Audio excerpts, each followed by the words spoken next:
എറണാകുളത്ത് എത്തിയതിനു ശേഷം ഞാൻ പരിചയപ്പെട്ട ചില രുചികളിൽ എനിക്ക് ഏറ്റവും ഫേവറേറ്റ് ആയിട്ട് മാറിയിട്ടുള്ള ഒരു കറിയാണ് കേട്ടോ ഈ ഒരു മാങ്ങാക്കറി. ഈ ഒരു റെസിപ്പി എന്നെ പരിചയപ്പെടുത്തിയത് എൻ്റെ ഒരു കൊളീഗാണ് കേട്ടോ. ആളുടെ ലഞ്ച് ബോക്സിൽ വീക്കിലി വൺസ് എങ്കിലും ഈ ഒരു മാങ്ങാക്കറിയാണ്. അങ്ങനെ ഞാനും ഈ ഒരു മാങ്ങാക്കറിയോട് അങ്ങ് ഫാനായിപ്പോയി. അപ്പോൾ ഇതെങ്ങനെ റെഡിയാക്കുകയെന്നല്ലേ. മാങ്ങ നല്ലോണം തൊലിയൊക്കെ കഴിഞ്ഞിട്ട് ചെറിയ ചെറിയ പീസായിട്ടൊന്ന് കട്ട് ചെയ്തെടുക്കണം കേട്ടോ.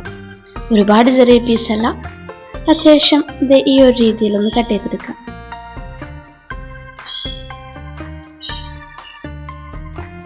അങ്ങനെ കട്ട് ചെയ്തെടുത്ത മാങ്ങയിലേക്ക് നമുക്ക് കുറച്ച് മഞ്ഞൾപ്പൊടിയും ഒരു ടീസ്പൂണോളം മഞ്ഞൾപ്പൊടിയും അതുപോലെ തന്നെ കുറച്ച് ആവശ്യത്തിന് ഉപ്പും ഒരു 1/2 സ്പൂണോളം വിനാഗിരിയും കൂടെ ചേർത്ത് നന്നായിട്ടൊന്ന് കുഴച്ചെടുക്കുക.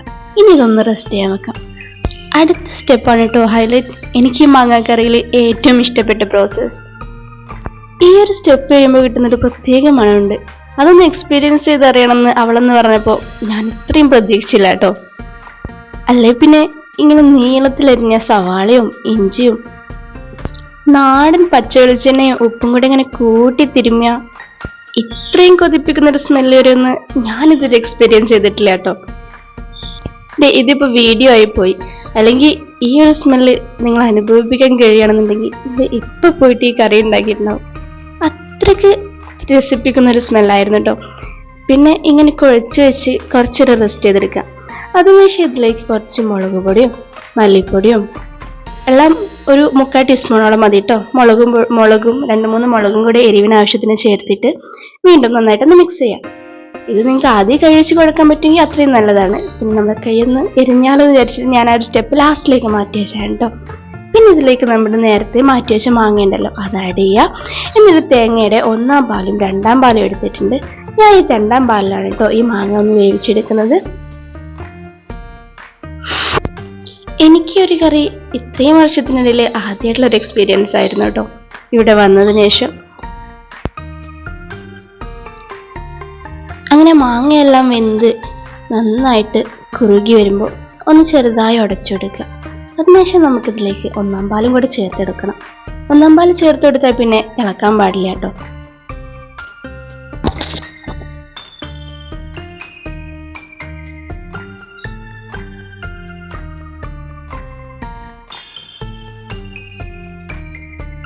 അങ്ങനെ ഇത് നമ്മുടെ മാങ്ങാക്കറി റെഡിയായിട്ടുണ്ട്.